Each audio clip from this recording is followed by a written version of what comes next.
an individual in this particular case as long as they have the right resources. I think that's one point. Second point is skills. Again, you often find individuals who manage to get licenses through one means or another, who are looking for sweat equity or money, but they don't really have the skills or the track record in terms of closing these projects. And what is worse, they don't admit that they don't have the skills, because those skills you can buy them in the market if you admit that you don't have the skills and get the resources to do that.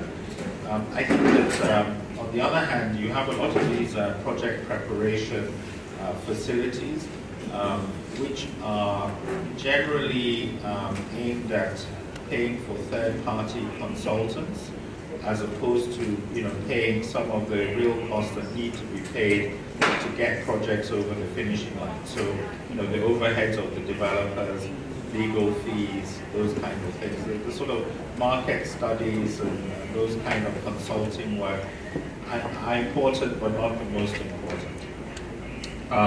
The final point I would make, which is something looking forward, and it generally applies to infrastructure financing, not just project development, but it's very important for project development, is the attitude of governments. Governments very much seem to feel that once they bring a private sector player into an infrastructure project, that they can just sort of sit back and do nothing and sort of push all the responsibility onto the private sector player. Now, in reality, it is governments that have the responsibility to provide infrastructure to their citizens. And a PPP kind of framework is just a way of doing it. But it's still really the government's responsibility. And in this sense, they need to try and work very hard to make sure that the project development process is as straightforward and easy as possible. Very often you find that the project development process is an obstacle course. It's almost like an antagonistic process, or you're maybe trying to solve the 12 tasks of Hercules to get there, whereas it should be as much as possible a cooperative process. Obviously, you're negotiating with the governments and trying to get things out of them, so there's some level of antagonism, if I can use that word, involved.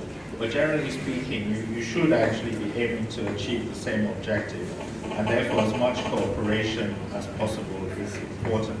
The final point I make also refers to governments, which is that the skill set within governments is actually very low, and this also leads to increased costs and increased time in terms of closing these projects, because very often the civil servants you're dealing with are ignorant of what it is you're trying to get out of them, but they're too scared to give the concessions in case they feel that they'll be sent to prison for giving away too much, and they're also too proud to admit that they don't know.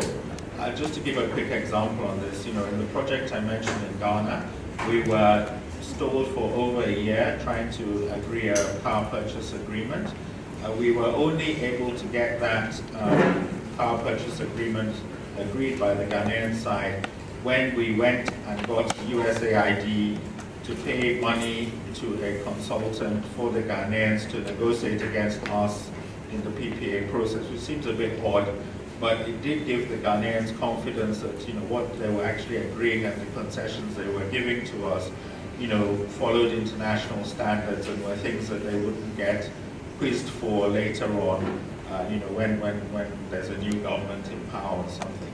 So I think it's very important to look at both sides of the equation, both how you can strengthen the private sector side in the project development process, as well as what can be done with governments to make the process flow quicker. Thank you.